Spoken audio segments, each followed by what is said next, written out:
¿Qué tal? Muy buenos días, bienvenidos a Gran Vía. Hoy volveremos a tener tertulia política, esta vez entre Ciudadanos y Podemos. Y después hemos preparado un reportaje sobre la cuarta campaña Colorín Colorado de ACFEP. Pero antes de todo eso, vamos a hacer, como siempre, un repaso a las portadas. Empezamos por El País.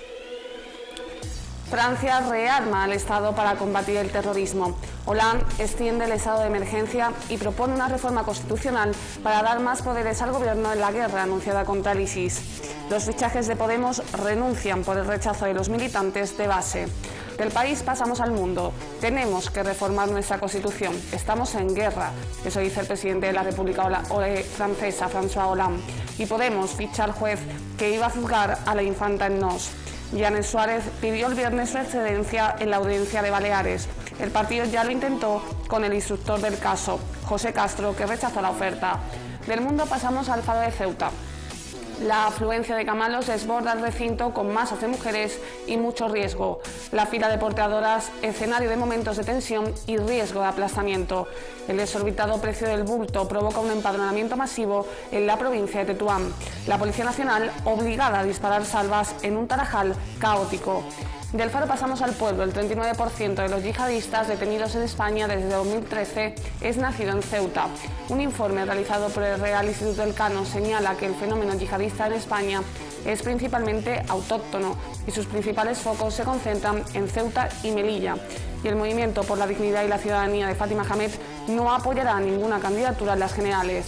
El diario digital Ceuta al Día, Caballas, propondrá un plan para emplear a unos 100 jóvenes en el fomento de la interculturalidad.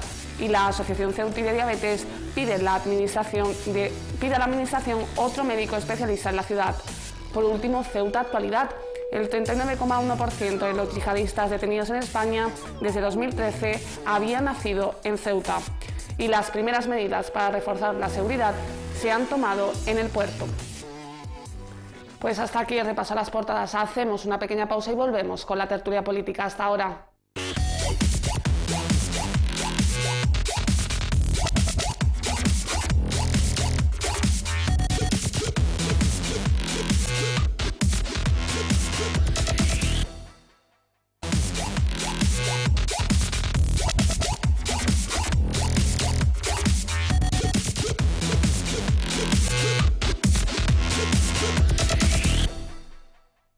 Pues estamos ya de vuelta. Antes de empezar a hablar de todos los asuntos que nos está dejando esta actualidad nacional, empezamos presentando a nuestros invitados. Por un lado, por parte de Ciudadanos, Pico Sunderdad, muy buenos días. Hola, y bienvenido. ¿Qué tal? Y Mohamed Faita, de Podemos, ¿qué tal? Muy buenos días. Buenos Faita. días, Paulina. Pues si os parece, empezamos hablando de esos atentados en Francia.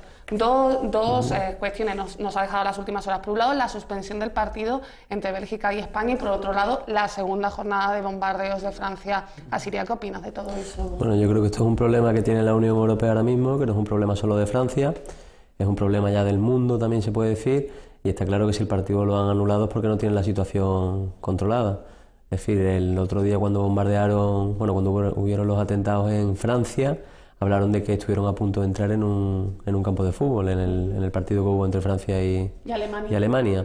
Entonces, si ahora tenemos otro partido en Bélgica, que Bélgica también está en amenaza, pues yo creo que lo más coherente es suspender ese partido, porque ahora mismo la situación no está controlada, ni los mismos ministros de Francia han dicho que la situación es de peligro ahora mismo. Pico, ¿qué pensaste cuando te enteraste de los atentados? Bueno, al principio no te lo crees porque fue todo muy rápido. Yo estaba de cena ese viernes y empezaron a comentar que había habido un atentado en Francia. Lo que no sabía era la magnitud a la que había llegado ese atentado. Es que no fue uno, hubieron tres bombardeos. Primero fue en las explosiones que hubo, porque decían que querían entrar en el campo de fútbol y no pudieron. Bueno, hay varias hipótesis ahí. Y después fue el tema del concierto donde hubo, que con una pistola allí disparando a todo el mundo. Entonces la situación es caótica en ese sentido y tenemos que poner toda nuestra parte para solucionar este problema. Faita, ¿tú qué pensaste cuando escuchaste lo que había pasado en Francia? Bueno, a nosotros, pues la verdad es que quedé en estado de shock. Yo lo primero que querría es trasladar mis condolencias a todo el pueblo francés y hacerlo extensible a todas las personas que han sido y son víctimas del terrorismo en cualquier lugar del mundo que se dé. Y la verdad es que fue un shock para nosotros. Respecto a lo que has comentado del partido que se suspende de España, en nuestra opinión creemos que no debería de haberse suspendido. Creo que debemos transmitir que hay una cierta normalidad y que no nos vamos a dejar amedrentar ni vencer por los bárbaros, que precisamente situaciones como estas son las que buscan. Sobre los bombardeos de Francia, nuestra posición es contundente al respecto. El terror no se combate con terror. Estas son las políticas que se llevan aplicando desde 2001, desde después del 11 de septiembre. Hemos visto cómo han sido las políticas que se han aplicado tanto en Afganistán como en Irak, como ahora más recientemente estamos viendo en Siria, y creemos que esa política ya está más que demostrado que son las erróneas, que no han ayudado a mejorar la situación, sino todo lo contrario, a empeorarla tanto en esos países como aquí en Europa. Estamos creando más caldo de cultivo y creo que en vez de hablar de guerra deberíamos de hablar de lucha contra el terror. Paita, ¿es posible hablar de normalidad en un país tomado por miles de policías? ¿O intentar aparentar normalidad? Creo que deberíamos. Digamos que es nuestra mejor arma para demostrarle a estos bárbaros pues que no se van a salir con la suya y que el Estado de Derecho y las libertades van a prevalecer por encima de todo, por mucho que ellos se empeñen. ¿Y qué opinas al respecto? ¿Es posible transmitir esa sensación de normalidad? Hombre, en el pueblo francés ahora mismo es difícil transmitir normalidad porque hace 2 o 3 días, bueno, ayer o antes de ayer hubo una explosión de una bombilla, un petardo o algo, y hubo una avalancha de personas que la psicosis existe allí. Entonces es difícil transmitir la calma. Pero tú habrías suspendido, o sea, en el caso de ese partido, Hombre, es que suspender ese partido supone muchas cosas. Supone que ahora la alarma va a ser el doble, porque la repercusión que va a tener tanto en España como en Bélgica, como en el resto de Europa, que se haya suspendido un partido de fútbol, es bastante grande. Pero también te tienes que poner la situación de estas personas que tienen el poder ahora mismo, de qué hacen. ¿Sabes? Si están a punto de entrar en Francia a un campo de fútbol y no lo consiguen de chiripa, y a día de hoy la alarma es grande porque han bombardeado Siria, pues yo creo que es una medida de precaución tener que suspender ese partido. ¿Y qué opinas de esa reacción rápida que ha tenido Francia de llevar 2 días bombardeando Raqqa, que se considera el feudo del Estado Islámico? Yo creo que el debate ahí no es si bombardean o no, yo creo que cómo se llega a la solución, como ha dicho Fach. Está claro que así no están llegando a la solución, así lo que hacen es, vale, ellos bombardean ahora por tomar represalias, pero que el problema sigue existiendo y aquí hay que empezar a trabajar todo el mundo ya, porque ya no es un problema de Europa solo, de cómo podemos parar a estas personas y cómo podemos cortarle el grifo que tienen tanto de financiación como tienen de más historia, y por eso pueden salir adelante, porque es que ellos tienen un respaldo económico bastante fuerte, que es el que los mantiene vivos. Entonces hay que empezar a estudiar todo este problema y ver de qué manera se puede solucionar esto. ¿Qué posición tiene Ciudadanos en este asunto? Hombre, Ciudadanos que tiene una posición de que tenemos que estar todos unidos. Es decir, ahora la Unión Europea se tiene que unir más que nunca. Ayer o antes de ayer se emitió el informe del Cano, me parece, y se habla de la globalización, de que el Reino Unido avanza posiciones porque ha vendido más oro, más materias a Suiza. Es decir, que ya tenemos que empezar a tratar este informe desde el problema de que estemos todos unidos y que podamos solucionar este problema. No de que ahora tome uno una medida, otro tome otra medida, sino que ahora tenemos que estar todos en cooperación. Yo creo que hasta el día de hoy se ha visto una unión de la Unión Europea, tanto en redes sociales como en otros medios. Se ha visto todo el mundo que ha puesto en su perfil la bandera de Francia. En Estados Unidos se ha visto en los partidos de fútbol americano que han salido con la bandera de Francia. Aquí en España también. Yo creo que está habiendo esa cooperación, esa colaboración que tiene que existir durante todo el año, no solo cuando hay un atentado. Faita, con respecto a esa unidad que comentaba Picu, ¿se os ha criticado por el hecho de no apoyar ese pacto antiyihadismo? Sí, bueno, hay que matizar. Nosotros sí, claro que estamos en pro de la unidad y de que todas las fuerzas políticas se sienten y de que alcancemos un consenso. Nosotros lo que rechazamos es el pacto que propone el Partido Popular. ¿Por qué lo rechazáis? Pues lo rechazamos porque, digamos que se antepone la seguridad ante todo y se utiliza la excusa de la seguridad para recortar libertades. Creemos que ese no es el camino. Flaco favor le estamos haciendo a la democracia y estamos entrando en el juego, digamos, de los terroristas, que precisamente eso es lo que quieren. Entonces, nosotros desde Podemos lo que planteamos es que, por ejemplo, lo que hemos planteado en estos días, un Consejo de la Paz, en el que todas las fuerzas políticas nos sentáramos y a partir de ese pacto antiyihadista, como lo llaman desde el PP y PSOE, pues nos sentemos. Sí es cierto que hay cosas en ese pacto con las que coincidimos, pero hay otras en las que no, como te he comentado anteriormente.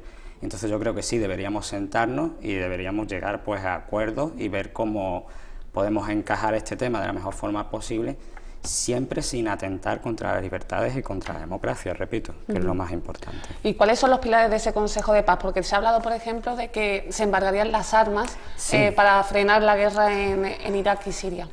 Sí, hay 7 puntos, 7 puntos que recoge ese documento y en el que se habla pues de eso, cortar las fuentes de financiación y abastecimiento. Yo creo que eso es vital. Porque, bueno, ¿de dónde se financia esta gente? ¿De dónde se abastece? Nada más que hay que hurgar un poco para darse cuenta. Sí nos están diciendo, sí, se financian con el tema del petróleo, pero ¿quién les compra el petróleo? Estamos hablando de un producto que no es algo que se venda que se pueda vender a cualquier minorista o en cualquier mercado. Estamos hablando de que aquí entran en juego grandes intereses de las grandes corporaciones, que son al fin y al cabo las grandes petroleras, son las que entran ahí en el juego. Y luego el tema del armamento. Estamos viendo, por ejemplo, que las relaciones comerciales entre nuestro país, entre España y Arabia Saudí, en lo que se refiere al comercio de armas, hay un negocio bastante lucrativo. Estamos viendo que después son esos mismos países como Arabia Saudí o Qatar o Kuwait las que están dotando a estos individuos pues, de ese armamento. Entonces yo creo que eso es ir a la raíz del problema y no mandar simples cazas y bombardear, que después eso tiene unos efectos, los mal llamados daños colaterales, que estamos viendo que al fin y al cabo son personas, población civil, que está sufriendo en sus carnes esos bombardeos y que está muriendo. Y eso es una realidad y lo estamos viendo. Es muy importante neutralizar las redes de captación y adoctrinamiento. Estamos viendo que la mayoría de los terroristas que están saliendo aquí en territorio europeo son autóctonos de Europa, son personas de segunda y tercera generación. Entonces es muy importante actuar en esas redes que estamos viendo que hay de captación y adoctrinamiento. Apoyar las democracias en el mundo árabe. Se nos planteó una gran oportunidad en la primavera árabe, en la que surgieron esos brotes que al final quedó en nada, pero quedó en nada, sabemos todos por qué. Los intereses pues no nos interesa que aquí se implante una democracia y tal, preferimos que haya otro tipo de régimen y lo apoyamos y dinamitamos todo este proceso que se había levantado en estos países, que al final ha quedado prácticamente en nada. Lo hemos visto en Libia. Libia ahora mismo es un país peor incluso que cuando estaba Gaddafi. Lo estamos viendo en Egipto y lo estamos viendo en todos los países del Mediterráneo, de los países árabes del Mediterráneo. Reforzar la sociedad civil en Irak y Siria, acabar con la guerra de Irak y Siria, como hemos dicho antes, mediante un embargo de armas, el fin de estos bombardeos a posiciones que son civiles, que lo estamos viendo, y abrir corredores humanitarios, la protección de los refugiados, también un punto importante, y acabar con las mafias que trafican con las personas. Yo creo que serían unos puntos de partida interesantes de los que se debería hablar e intentar pues cambiar ese enfoque, como he dicho, ese enfoque de guerra, como se está diciendo ahora, ese lenguaje de guerra contra el terror por lucha contra el terror. Figu, ¿qué opinas de esos 7 puntos que incluyen el programa antiyihadista de Podemos? Está claro que ahora mismo el programa tal y como está pues no funciona, por eso tenemos lo que tenemos. Está claro que sí, que a lo mejor añadiendo algunos de estos puntos pues vamos a ser mucho más eficientes y por eso debemos estar todos unidos ahora mismo. ¿Pero cuáles de ellos te parece más apropiado? Bueno, pues el tema de neutralizar redes de yihadismo, es decir, estamos viendo que lo que ha dicho él, que el problema lo tenemos dentro de Europa, por eso tenemos que estar todos unidos, que muchos de estos chavales son de la segunda o tercera generación, que sus padres han intentado darle una educación europea y estos chavales han salido con una educación totalmente contraria. Entonces yo creo que ese es el gran problema, estas personas que les da igual dar su vida por causar este terror que están causando. Entonces sería el problema fundamental. Él también hablaba de intereses por parte de corporaciones a la hora de financiar estas guerras. ¿Existe un poco esa responsabilidad de las grandes empresas y los gobiernos? Está claro que capital ellos tienen porque son autosuficientes en todos los sentidos. Entonces, si son autosuficientes porque alguien le está dando esos ingresos. Entonces también habría que cortar un poco esta financiación para cortarlos a ellos. Si neutralizamos a la sociedad, a los chavales que ellos doctrinan y ellos se quedan sin dinero, pues está claro que el problema se puede neutralizar bastante. Para cerrar este tema, ayer lancé también una pregunta a los invitados que me gustaría también que me respondierais vosotros. ¿Os ha sorprendido el perfil del terrorista que ha atacado Francia? tan vinculado a, bueno, a Bélgica y a la propia Francia. No me sorprende, es lo que estábamos diciendo ahora. Estamos viendo que también tenemos que analizar el caso de estas personas. Vamos a venirnos al caso español, que yo creo que yo estaba mirando hoy prensa y había un dato que venía que un tanto por ciento importante de todas las detenciones que se habían hecho de este tipo de terrorismo en España eran personas sobre todo de Ceuta, de Melilla. De eso vamos a hablar en la parte local, porque son datos que... Sí, y creo que de Cataluña. Yo creo que también no deberíamos de perder de vista y deberíamos analizar el tema de las desigualdades y la falta de oportunidades. Muchas veces eso es uno de los principales caldos de cultivo para que estas personas opten por estas posiciones radicales y fanáticas. El hallarse excluidos de la sociedad, el hallarse en esas condiciones de precariedad, pues los hace más vulnerables a caer en este tipo de redes de captación. Y creo que eso es un tema que deberíamos tener muy en cuenta y por ahí también sería importante que se hiciera algo. ¿Qué opinas, Pipo, sobre...? Bueno, esto es un problema de exclusión social. Estos chavales que se han inmolado, que son de Francia, de Bélgica, estos chavales han tenido que ver una rentabilidad y un negocio y una motivación para hacer lo que han hecho. Y si lo han hecho es porque se encontraban en una sociedad que no iba acorde con la Unión Europea. Y es un problema que estamos teniendo hoy en día, o sea, la diferencia de clases sociales que tenemos. Pero sin embargo también hay terroristas muy formados y otro perfil totalmente distinto. Sí, eso es una cosa que veíamos mucho, a mí me llamaba mucho la atención. Había un profesor nuestro de psicología social que nos comentaba mucho este tema, digamos, hay perfiles de gente que están muy formada y tal, pero... Son como contrapuestos, sí, no tienen nada que ver. Sí, son como contrapuestos, pero en la mayoría de los casos no son esta gente los que se ponen el cinturón y se tal. Son los reclutadores. Digamos que son más los reclutadores, los adoctrinadores, los que crean ideologías, y son los que conducen pues, a chavales como hemos dicho antes, que se encuentran... Es que de hecho son sus presas, las presas más fáciles, chavales que están pues en esa situación de vulnerabilidad y tal, y digamos que son los captadores, como ha dicho el compañero, y no es un perfil que me sorprenda que exista. Pico, ¿alguna cosa más que añadir a este asunto? Antes de pasar a hablar de pre-campaña electoral, ¿qué está pasando en Podemos, Faita? Bueno... pues nada, lo que suele pasar en todas las organizaciones y en todos los partidos. Pasó en Euskadi, ahora está pasando en Andalucía y claro, está produciendo desavenencias. Tenemos que tener en cuenta que somos una formación nueva, llevamos poco tiempo en el panorama político, y yo creo que es normal que surjan este tipo de discrepancias internas en el partido. Creo que es parte de la democracia y creo que es sano que haya ese tipo de discrepancias. Ahora también creo que se está un poco sobredimensionando el tema. Pero Faita, para quien no lo conozca, ¿qué es lo que ha sucedido? ¿Cuál ha sido el foco de esa discrepancia? Bueno, el foco de las discrepancias viene por el tema de que hay personas que han visto que han sido relegadas de posiciones, digamos, de primera línea, y en su lugar pues se han colocado a otras personas. Es lo que toca, son las reglas del juego. Si de verdad queremos ser un partido que opta a gobernar, que es lo que queremos y a lo que estamos decididos, las reglas del juego son las que hay. Tenemos que tener una estructura de partido de Estado. Tenemos que contar con ese tipo de personas que una cierta preparación, con una cierta trayectoria, digamos, en la vida política. Es importante también estar rodeado de esas personas.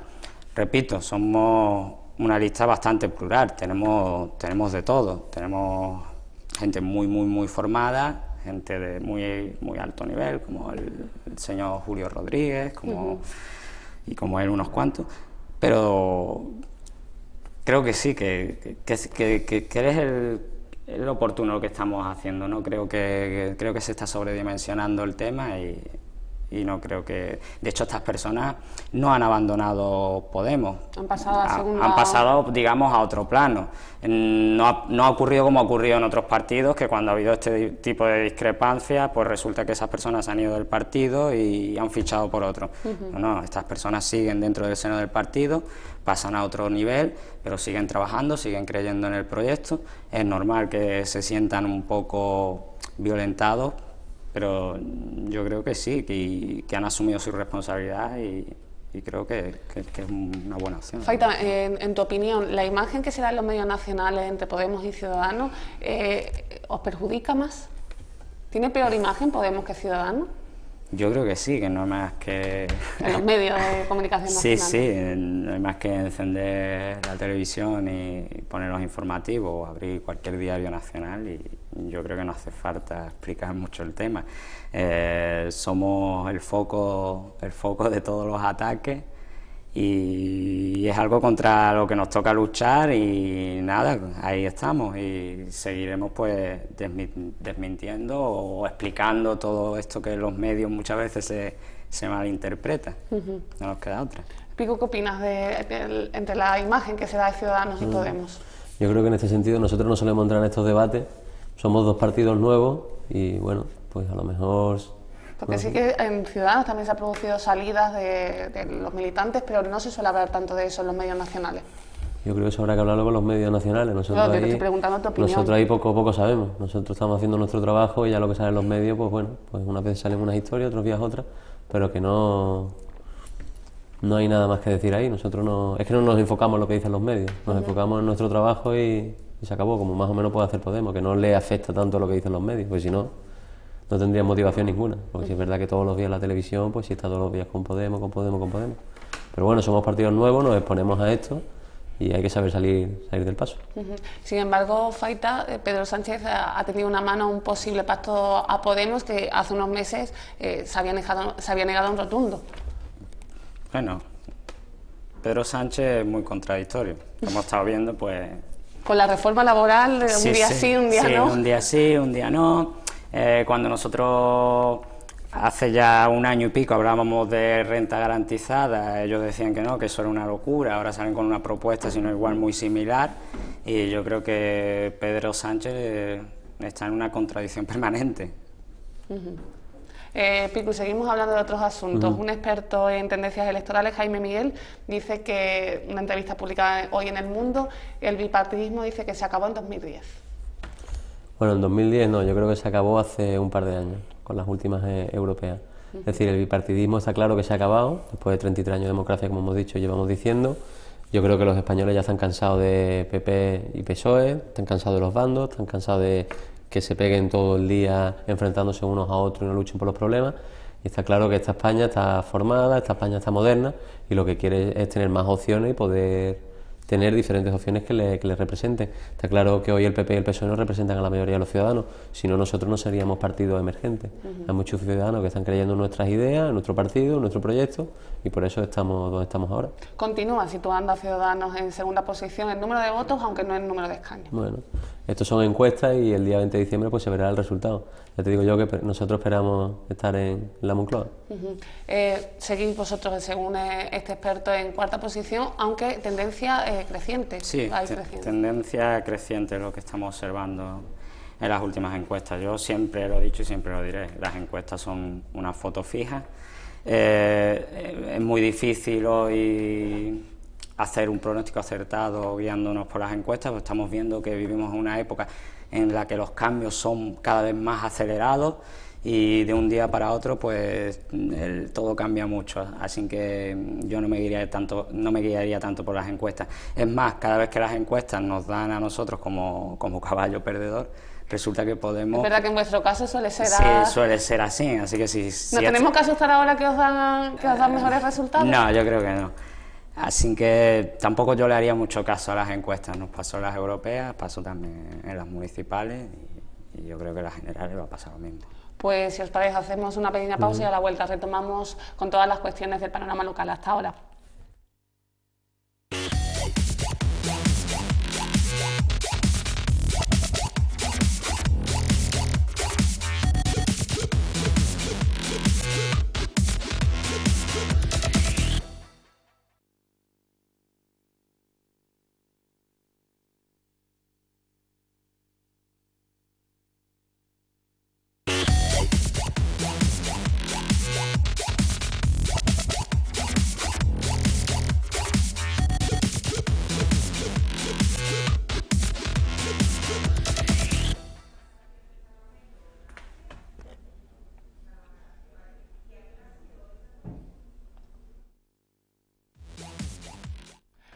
Estamos de vuelta ya en Gran Vía. Vamos a empezar a hablar de asuntos locales. Antes de nada, bueno, Picu, ayer se volvió a producir un minuto de silencio y las autoridades que allí estuvieron, entre ellas Mohamed Ali, portavoz de Caballa, alertaban del riesgo de que se produzca en Ceuta islamofobia. Hombre, está claro que en Ceuta han salido ya las noticias que el 30% de los yihadistas que se han detenido en España pertenecen a Ceuta y a Melilla. En Ceuta, desafortunadamente, tenemos una población en exclusión social, que no tiene educación, que no tiene formación, que no tiene aspiraciones, que no tiene motivación y, por tanto, ven en el yihadismo una salida y, por lo visto, le prometen que tu familia va a recibir una cantidad de dinero importante si te unes a nuestras filas y demás. Entonces está claro que en Ceuta tenemos un problema bastante gordo. Yo no creo que se llegue al extremo de la islamofobia, pero sí que debemos empezar a trabajar este tema y a probar este problema de raíz. Está claro que en Ceuta todo el mundo conoce la cultura musulmana, convivimos muy bien, llevamos muchos años, no tenemos ningún tipo de problema y no creo que se llegue a ese extremo. ¿No crees que puedan aumentar los prejuicios contra la...? Yo creo que en Ceuta no, en Ceuta hay un sector de la población que todo el mundo sabe dónde está situado por la situación que están pasando, que son precarias, y estas personas pues están viendo una salida ahí porque no tienen están olvidados, están totalmente abandonados allí, entonces pues se unen a estas filas y toman estas decisiones porque nadie le presta atención y no se integran en la sociedad. Pero yo creo que aquí en Ceuta convivimos muy bien y no creo yo que lleguemos a este extremo. Faita, ¿qué opinas de ese riesgo de islamofobia? Yo creo que sí, desde algunos sectores se intenta trasladar ese mensaje de meter en el mismo saco a todo el mundo. Es muy importante que toda la sociedad reaccione ante ese tipo de tesituras y que reaccionen de forma contundente. En el mundo hay más de 1.300 millones de musulmanes y por 4 individuos, 4 locos que utilizan la religión, una religión que además que no predican nada de lo que ellos usan como estandarte, porque el Islam lo que predica es paz, convivencia, solidaridad. Entonces no nos tenemos que dejar llevar y yo creo que es importante incidir y concienciar en ese aspecto. El tema educativo es súper importante. Hay que decirle a la gente eso, pues que estas personas no representan lo que es el Islam ni representan los preceptos del Islam. Repito, más de 1.300 millones de musulmanes en el mundo y no podemos meter en el mismo saco a todas las personas. Bueno, se han reforzado los controles en el puerto y en la frontera, eso dijo hace unos días el delegado del Gobierno. En el puerto es uno de los lugares donde hemos hablado incluso antes de iniciar esta tertulia, donde realmente se debería hacer más hincapié en esos controles. Sí, el puerto, todos los ceutíes sabemos que el puerto no tiene muchos medios de seguridad. Si tú vienes andando de Algeciras a Ceuta, el puerto yo creo que andando, quitando que los últimos meses se han puesto otra vez en marcha los detectores de metales y control de equipaje, yo creo que en el puerto de Algeciras no controlan absolutamente nada.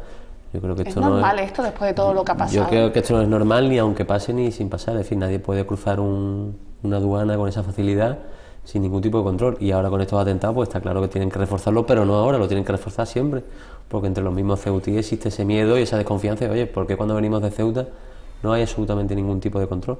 Es una medida que debería tomar el Gobierno desde ya y poner controles desde ya, pero todos los días.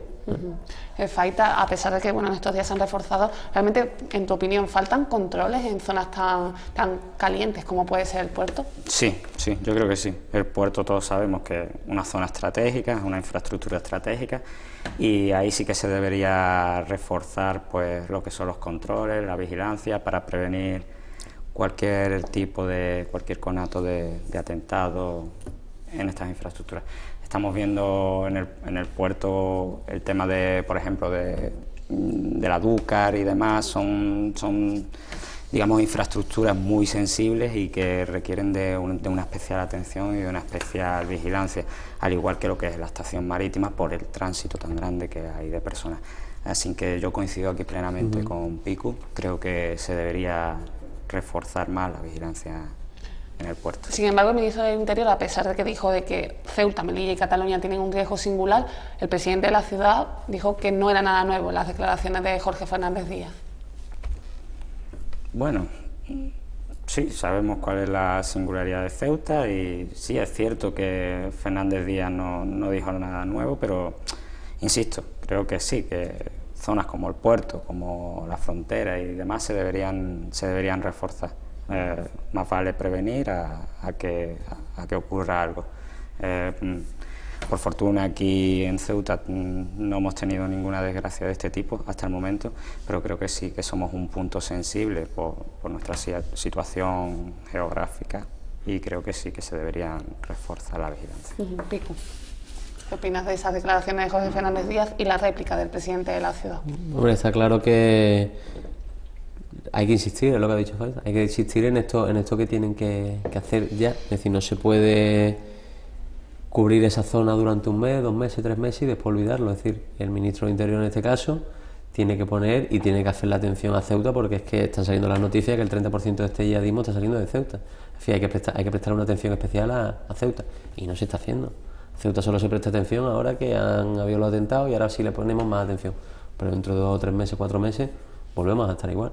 Y esto no puede seguir así. Tú hacías precisamente referencia a ese estudio del informe Elcano, en el que una de las cosas que dice, una de las conclusiones es que más del 39% de los terroristas detenidos desde 2013 provienen de Ceuta. Entonces, y Ceuta la tenemos abandonada en ese sentido. Tenemos la barriada del Príncipe, que viven muchas personas en exclusión social, no se les está educando, no se les está formando, tiene totalmente abandonado. Entonces, lo que no se puede es pedir cuando no se está trabajando en ello. Es decir, ellos no pueden exigir nada, ni pueden pedir nada cuando están viendo de dónde está saliendo todo y no le están prestando atención para nada. Es decir, están en el olvido, están allí. Estamos sabiendo que a día de hoy existen personas muy formadas, como hemos hablado anteriormente, que se dedican a reclutar a chavales que están perdidos en la sociedad y lo están consiguiendo reclutar. Si estos chavales tuviesen personalidad, educación y formación, pues se lo pensarían 2 veces. Pero si no tienen ingresos y viene alguien y le ofrece ingresos y le promete que va a ser un buen musulmán y le meten una historia de historias que el chaval al final se lo cree, pues acabamos teniendo lo que acabamos teniendo. Entonces hay que insistir al gobierno de la nación que ponga medidas, pero todo el año y todos los días del año, no solo en determinados periodos de tiempo cuando ya tenemos la barbarie, porque ahora ya vamos tarde, ahora ya vamos a contrapié. Durante vuestra visita al Príncipe de la semana pasada, ¿se habló de este problema de captación de jóvenes? No se habló directamente, pero se vio en la sociedad lo que se estaba viviendo. Se vio personas que no saben leer, personas que no saben escribir, chavales que se pegan todo el día en una cafetería sentados. Son chavales que no tienen motivación. Tú imagínate un chaval con 15 o 16 años que no hace absolutamente nada y no aspira a nada. Pues ese chaval psicológicamente no está bien. Si viene algo un poquito más listo, más astuto y más pícaro, pues lo lleva a su terreno.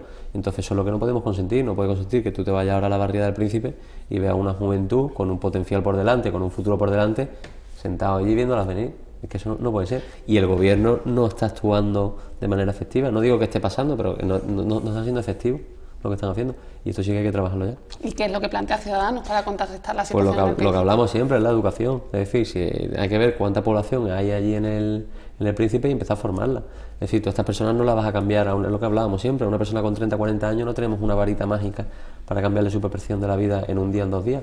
Pero si educamos a todos estos chavales jóvenes, pues ya tenemos nuevas generaciones que ya vienen con otra mentalidad. Entonces el problema sí se podía tratar desde raíz. Todo parte de la educación y la formación. Estos chavales no van al colegio, no saben leer, no saben escribir, no tienen absolutamente nada. Para la barriada del Príncipe, Faiza, ¿qué propone Podemos? Educación. Yo creo que todo se tiene que centrar en la educación. Estamos viendo que son personas en exclusión social. Jóvenes y mujeres son las principales víctimas de la captación. Exactamente. Claro, si después analizamos los datos tanto del desempleo como la de exclusión social, vemos que son los 2 colectivos que están más afectados.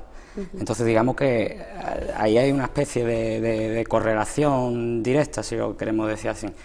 Me lo voy a llevar a mi terreno, al personal. Lo que te voy a contar una anécdota personal. Nosotros esto lo hemos vivido con chavales de muy corta edad, en varios talleres que estamos llevando a cabo ahora con chavales que muchos de ellos son de la barriada del Príncipe, y la verdad es que te sorprende y te desgarra cuando te llega un chaval de 12 o 10 años y te dice que su sueño es ir a la yihad, es ir a Siria y combatir. ¿Y qué se le dice a una persona que te dice Bueno, eso? pues esa persona, pues lo que hacemos nosotros pues es sentarnos y explicarle, bueno, y por qué este posicionamiento, por qué tal, y te das cuenta de que no tienen unas perspectivas de futuro, no ven un horizonte para ellos, una salida, y entonces pues se agarran a este tipo de ideología y de argumentario, y la verdad es que es muy triste. y creo que la educación es la clave, la educación, educación, educación y más educación. Pico, ¿alguna cosa más que añadir antes que pasemos a hablar de la caótica situación de la frontera?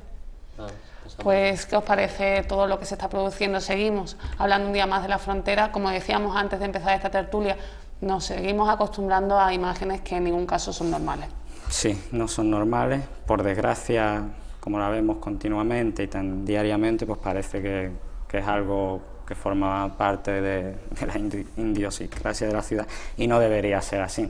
Es lamentable lo que está ocurriendo en la frontera, se están vulnerando los derechos humanos fundamentales y es lamentable. Creo que se deberían poner medidas de forma inmediata y medidas realmente efectivas y no parches como se ha ido poniendo hasta ahora. Yo creo que es compatible el tema del comercio, el comercio este que hay entre las naves, entre España y Marruecos, y que fuera acorde, más acorde a lo que es los derechos humanos, y creo que por ahí iría. Pero Faita, más allá de hablar de medidas, ¿cuáles pueden ser las medidas efectivas? Porque es verdad que nunca se ha llegado a solucionar este problema. Bueno, primero pues normalizar esa situación atípica que tenemos de esa relación comercial atípica que tenemos con el país vecino, con Marruecos. Yo creo que medidas como una aduana comercial pues ayudaría tal vez a mitigar o a que esto no fuera como es ahora. A mí yo escucho muchas veces en la ciudad en que se habla, no, es que vamos a ampliar lo que es las infraestructuras, es que vamos a abrir el BIUS 2. Yo creo que por muchas infraestructuras que pongamos y por mucho que ampliemos las fronteras, si no arreglamos esa situación atípica, un tanto alegal, esa relación comercial, por muchas infraestructuras que pongamos no se va a solucionar el tema, y creo que debería ir más por ahí, el diálogo y llegar a acuerdos con el país vecino y el gobierno de la nación, e intentar buscar soluciones conjuntas a esta situación que, repito, que es lamentable. Se están vulnerando muchos derechos humanos, estamos viendo sufrimiento diario de las personas que viven en situación precaria y que no les queda otra opción que el cargarse pesados bultos, hacer colas interminables, sufrir vejaciones, y creo que eso se debería cortar más, no es propio de una democracia avanzada. Pico, vosotros también apostáis por una aduana comercial. Claro, en este sentido es un caos lo que estamos viviendo hoy en día en la frontera, tanto en la frontera como en el Tarajal. Está afectándose tanto los derechos humanos como el tejido empresarial de la ciudad. Es decir, los empresarios de Ceuta viven todos los días en una incógnita de cómo va a estar la frontera hoy, estará bien, estará mal. Es decir, como decimos siempre, esta frontera una de dos continentes, que es Europa y es África. Y no puede ser que en pleno siglo XXI estemos viviendo este caos diario, que nosotros lo vemos como algo normal, pero que a nivel nacional esto es un caos. O sea, esto sale en las noticias, sale en la televisión española hoy, y nuestros compatriotas aquí de España dirán qué es lo que está pasando en Ceuta, cómo se lo tienen allí montado, porque lo tienen que ver como una avalancha de personas diarias, es decir, una avalancha que viene aquí a dejar sus ingresos y a buscarse la vida, que es que no es que venga una avalancha aquí a buscar conflictos, sino que es una población, es un modo de vida, es una población flotante que tenemos diaria, que supone un pulmón económico para la ciudad. Es decir, hay un nivel de recaudación muy grande gracias a esta frontera y no la estamos respetando. Es decir, cuidado con la frontera, que el día que no tengamos estas personas que pasen la frontera, esta ciudad será otra, porque desaparecerán muchos empresarios, desaparecerá mucha recaudación y Ceuta cambiará. Y no lo estamos respetando, estamos haciendo todo lo posible porque esto algún día se pare y estas personas digan, pues ya no voy más a Ceuta. Entonces, en pleno siglo XXI, como vuelvo a decir, con todos los medios que tenemos, estando en la Unión Europea, que no se pongan las medidas oportunas, también ha puesto lo que ha dicho el compañero de temas de infraestructura, que no es una cuestión ya de infraestructura, es un tema de coordinación ya y de diálogo, que estén las dos fronteras coordinadas y dialogando, que no en una frontera te digan una cosa y en otra parte de la frontera te digan otra. Está claro que en Ceuta nosotros no podemos tomar ningún tipo de decisión en este sentido, es el gobierno central y la Unión Europea, y creo que ya tienen que Ciudadano apuesta porque la Unión Europea intervenga ya y ponga alguna de estas medidas para que esto empiece a fluir un poco y dejemos de tener estos problemas que tenemos todos los días. Pues pasamos los últimos minutos de la tertulia, me gustaría dedicarlos a hablar de la precampaña electoral de cada uno de los partidos. ¿Cómo va? Muy bien, pues hoy tenemos la primera reunión a las 8:30 y hoy ya marcaremos la ruta, cómo nos vamos a dirigir y enfocar, y empezaremos a trabajar la calle, pero hoy tenemos la reunión de la... Pero ayer también tuvisteis un encuentro ayer tuvimos una reunión, pero para hablar de los presupuestos, porque ahora hay unos días para presentar unas alegaciones y estuvimos hablando de los presupuestos de la ciudad. Y la de hoy ya sí que va a ser Y la de la hoy que... ya viene el comité de campaña y ya empezaremos la campaña. Perfecto. Y en tu caso, Faita, bueno, primero me tienes que contar ese viaje a Madrid.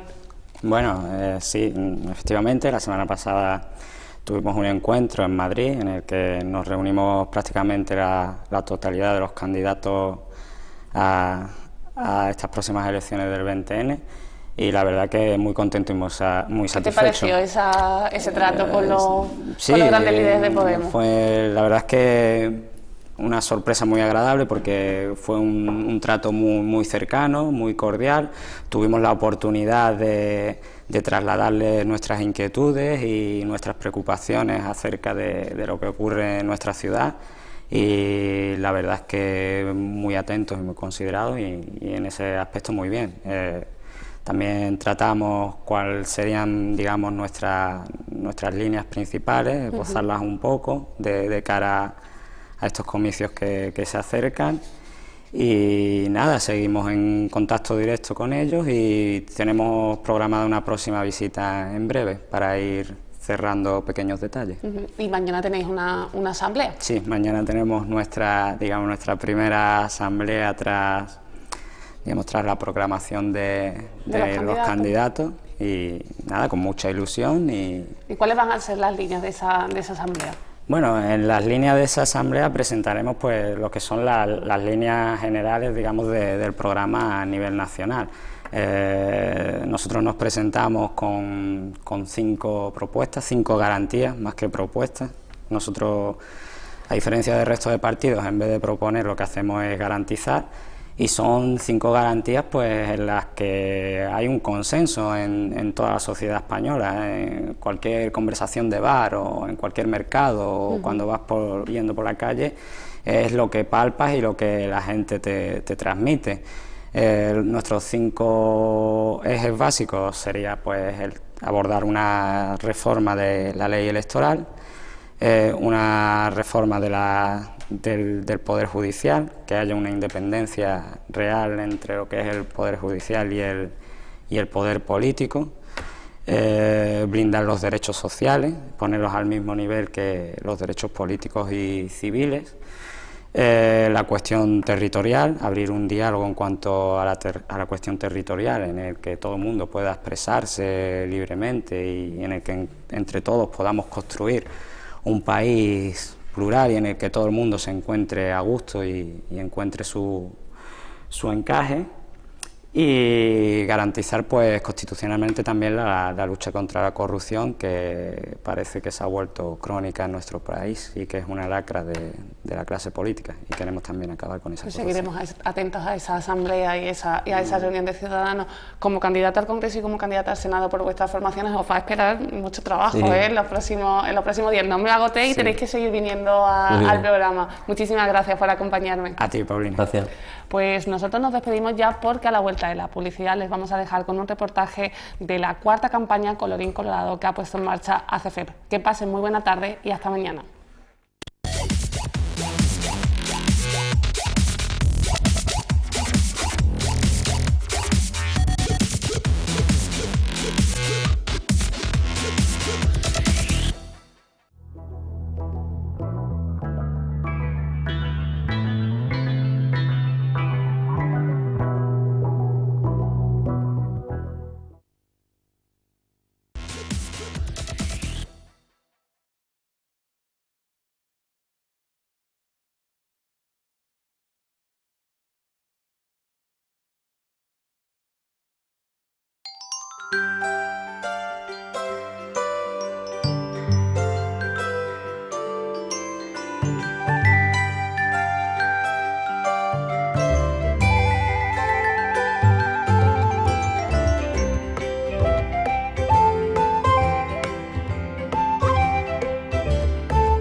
estáis llevando a cabo ahora en los colegios de Ceuta?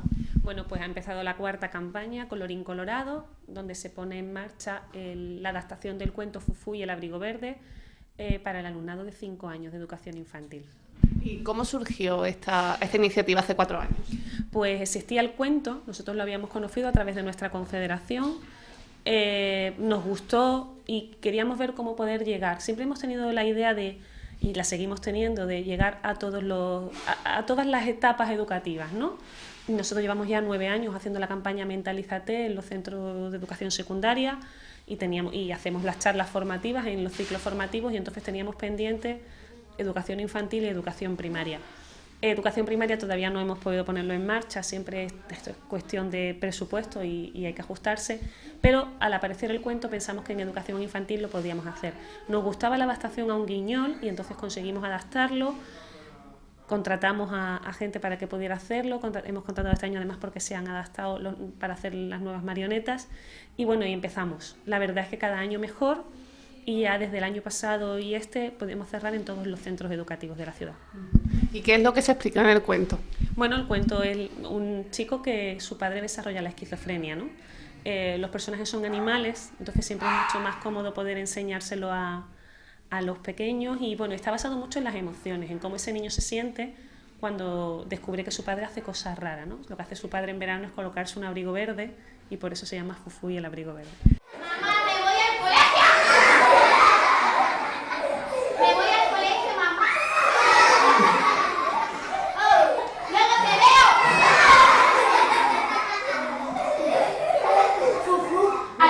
Llegó y la señorita Mariposa, que era muy guapa y muy hermosa, un gran beso le dio. Y ahí aprendió un montón de cosas, igual que vosotros aprendéis en el cole, ¿a que sí? ¡Sí! Muy bien, cuando terminó el colegio, fue corriendo a casa. ¡Papá, papá! ¡Oh, ya estoy aquí! ¿Quieres tomar? Sí, me voy a montar encima. ¡Oh, ya voy! Claro.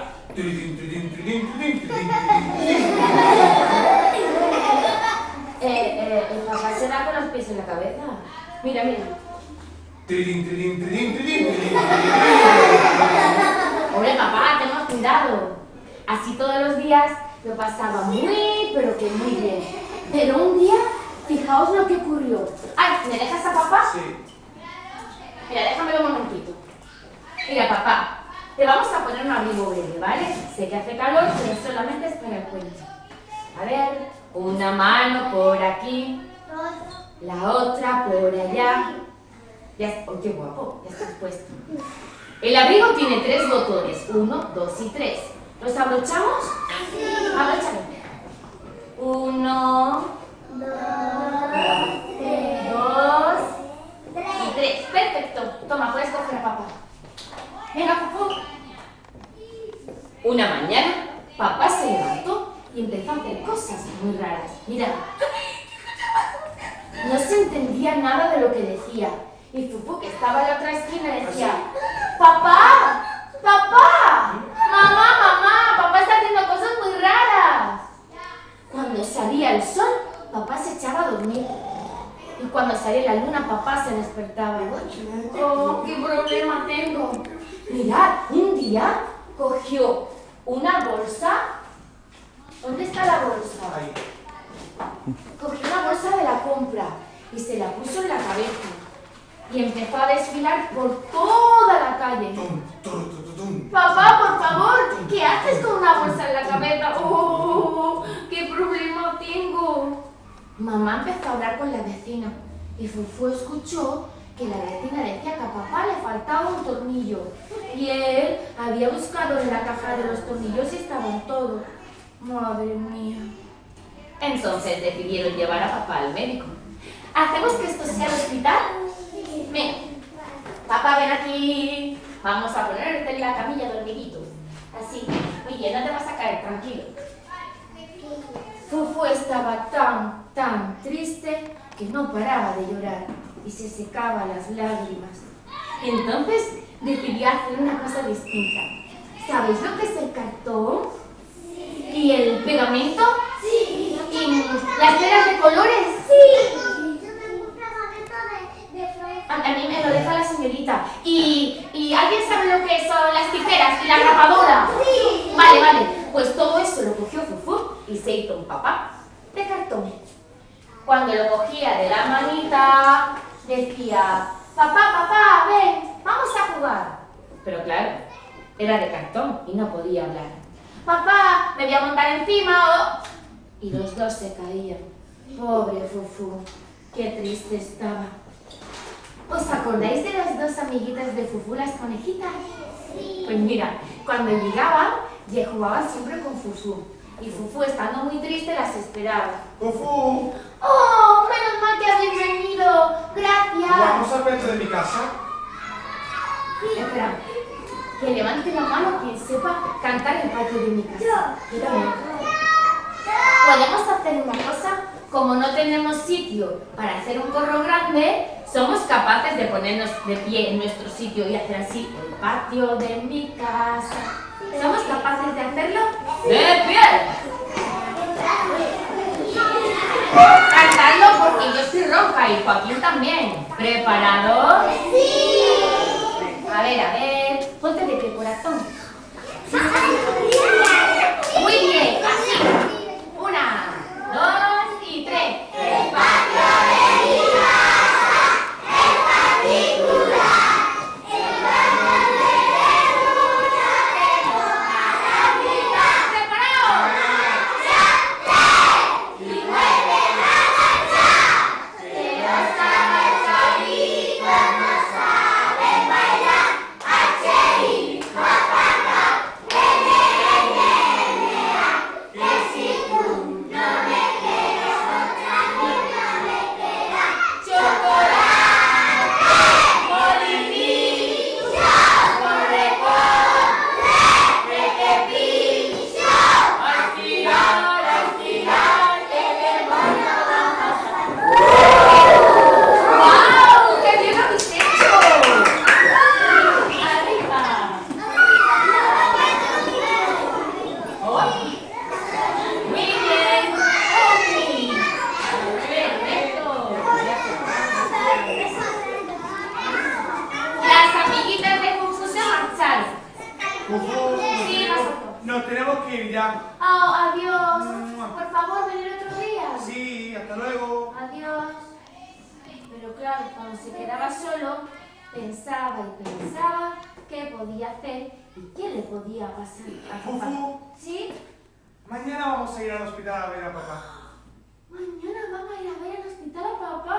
¡Oh, gracias, mamá! Fufu estaba súper nervioso. Movía las manitas de un lado para otro, esperando el momento de ver a papá. Y cuando llegaron, fijaos lo que ocurrió. Papá ya no tenía el abrigo verde. Se lo habían quitado. ¿Cómo se llamaba papá? ¡Juan! ¿Y mamá?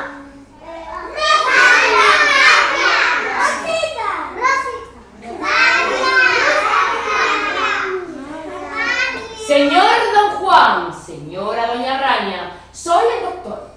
Debe de tomarse el papá de Fufu una pastillita todos los días para que así nunca más le vuelva a suceder aquellas cosas raras que hacía. Y así fue. Fufu quiso ayudar y todos los días la pastillita se la daba a papá. Desde aquel día fueron muy felices y comieron... ¿Qué dices? Oye, ¿cómo es esa frase? Se me ha olvidado. Cuando se dice el colorín, ¿cómo es? ¡Esa! ¡Perfecto! Nosotros decimos el colorín colorado y vosotros decís este cuento se ha acabado, ¿vale? Y ¡Colorín colorado! ¡más fuerte! Y ¡Colorín colorado! Tarán, tarán, tarán, tararararán. Como he acabado el cuento, mi vestido me quitaré. 1, 2 y 3. Genial. Y tu gorro también. Como lo habéis hecho tan genial y tan bien, ¿podemos hacer una cosa? Las dos nubes las quitamos y el sol también. Lo ponemos aquí. Perfecto. ¿Qué te ocurre? ¿Te duele la cabeza?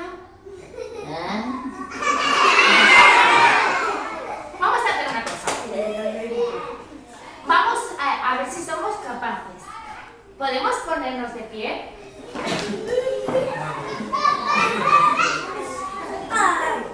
Y ahora no nos vamos a llegar a sentar del todo. Vosotros de la última fila sí. No, ponte detrás. Es que si te pones delante no te veo. Detrás te veo perfecta. Ay, genial. Si hacemos así, me siento. Arriba. Muy bien. No te llegues a sentar, no te llegues a sentar. ¿Repetimos? Venga, a ver. Hazlo bien, ¿vale, Joaquín?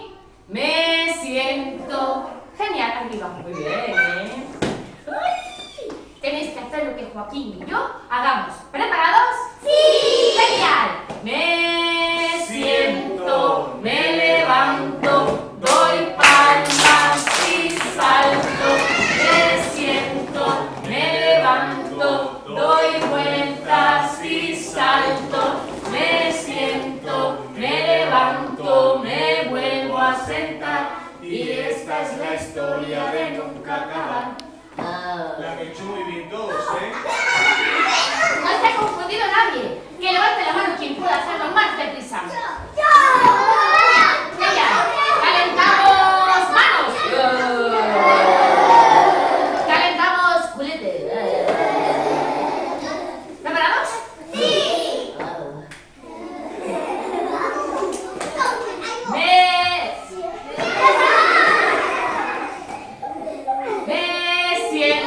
Me levanto, doy palmas y salto. Me siento, me levanto, doy vueltas y salto. Me siento, me levanto, me vuelvo a sentar. Y esta es la historia de nunca acabar. ¡Qué calor! Yo puedo hacerlo más deprisa. ¿Quién puede hacerlo también? ¡Calentamos todos los brazos para arriba! ¡Genial! ¡Vamos! Bien, una.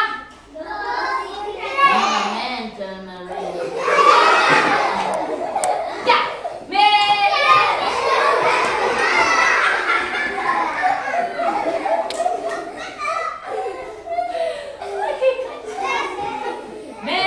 siento, me levanto, doy vueltas y salto. Me siento, me levanto, doy vueltas y salto. Me siento, me levanto, me vuelvo a sentar. Y esta es la historia de nunca acabar. No. La última. Tiene que ser súper deprisa.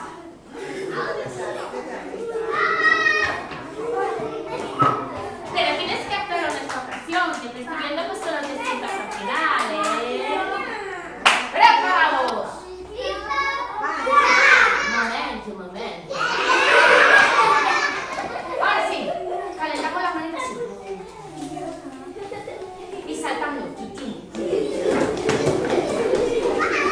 Ya. Ahora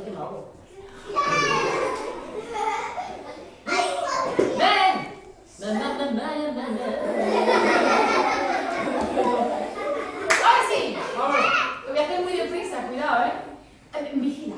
A ver, ¿quién lo hace mejor? Me siento, me levanto, me siento, me levanto, me salto, me siento, me levanto, me vuelvo a sentar. ¿Cómo se suele sentir un niño cuando a algún familiar directo se le diagnostica una enfermedad mental? Bueno, siempre es complicado. Muchas veces lo que hacemos es evitar que se enteren cuando no nos damos cuenta de que son pequeños pero no tontos, con lo cual descubren que algo raro pasa. Las cosas hay que explicarlas, hay que explicárselas lo mejor posible, adaptado a su lenguaje, pero hay que explicar que la enfermedad mental es eso, una enfermedad, y no por eso lo ocultamos. Y tenemos que explicar que existen unos médicos que se llaman los psiquiatras y que tú vas igual que vas al pediatra y no pasa nada. Entonces, cuando lo explicas en los colegios, los niños lo entienden muchísimo más fácil y lo aceptan mucho mejor que un adulto. Lo que pasa es que muchas veces pensamos que los protegemos y no lo estamos haciendo así, ¿no? O sea, que la acogida que tiene esta actividad suele ser bastante buena, ¿no? Llega el mensaje que queréis transmitir con el cuento. Para nosotros, yo creo que sí. O sea, que llega y que además debe de gustar mucho porque ya son los mismos centros educativos los que lo demandan a través de la guía educativa en muchos casos y si no a nivel particular. ellos también trabajar la diferencia, ¿no? El que no somos todos iguales y el que existen diferencias es muy importante, porque la realidad es que no todos somos iguales, somos diferentes. Y vuelvo a decirte, los menores esto lo entienden mucho mejor que los adultos. Bueno, al margen de esta actividad ya estamos casi en final de año. ¿Qué balance hacéis de este año en ACFEP? Bueno, el balance de momento es muy positivo, ¿no? Tenemos nuevos retos, nuevos proyectos, estamos deseando poder formalizar la situación del piso supervisado, ¿no? El piso que nos concedía Loma Colmenar, y tenemos muchos proyectos en adelante, estamos embarcados en un proceso de calidad también, con lo cual tenemos muchos proyectos. El balance hacia atrás, muy bueno, hemos salido muy contentos del Día Mundial de la Salud Mental, ha llegado muchísima gente, tenemos ya ideas para octubre del año que viene, con lo cual es muy positivo, pero tenemos que seguir trabajando, no podemos pararnos y ahí todavía quedan muchas cosas por hacer, por supuesto. Y uno de vuestros objetivos siempre es dar más visibilidad a esos enfermos mentales. ¿Creéis que poco a poco se va consiguiendo? Sí, nosotros tenemos 2 programas de visibilización absoluto, que es el programa de sensibilización específico de salud mental, y un programa de difusión que se hace para difundir qué es ACFEP. Porque bueno, necesitamos sensibilizar sobre la salud mental, pero también necesitamos decirle a la gente, oiga, si usted tiene un problema, aquí estamos nosotros. La verdad es que se hace una gran inversión económica en esos programas porque nos parecen interesantísimos. Esto es una enfermedad que sigue teniendo mucho estigma, todavía hay muchas personas que no quieren que se vea, que se sepa, con lo cual genera muchos problemas en la recuperación y en la rehabilitación de las personas con enfermedad mental. Entonces, bueno, nosotros vamos notando diferencias. La actitud de las personas en la calle hacia nosotros cuando montamos un stand o una muestra informativa es distinta a la que montábamos hace 10 años, y eso es normal, pero todavía queda mucho por trabajar. Quizás uno de los retos es la integración laboral. Claro, ese es el reto máximo, o sea, no hay una rehabilitación, sino hay una integración laboral. Pero tenemos que trabajar toda la integración social primero. Nosotros trabajamos con ellos en un programa de rehabilitación psicosocial, en los grupos de terapia, en las entrevistas individualizadas, su recuperación personal. Trabajamos con las familias, en las escuelas de familia, el acompañamiento y el entorno y la resolución de conflictos y las habilidades de comunicación que hay que tener en el hogar. Trabajamos a través de las campañas de sensibilización, que la sociedad no los discrimine, pero después tenemos que juntar las 3 cosas, y para eso hace falta una integración laboral completa, que ahora mismo nosotros no trabajamos ese área porque bueno, hay que seguir avanzando y necesitaríamos más entradas económicas para ello, pero es un punto que está ahí, que queremos hacer y que queremos plantearlo en unos años.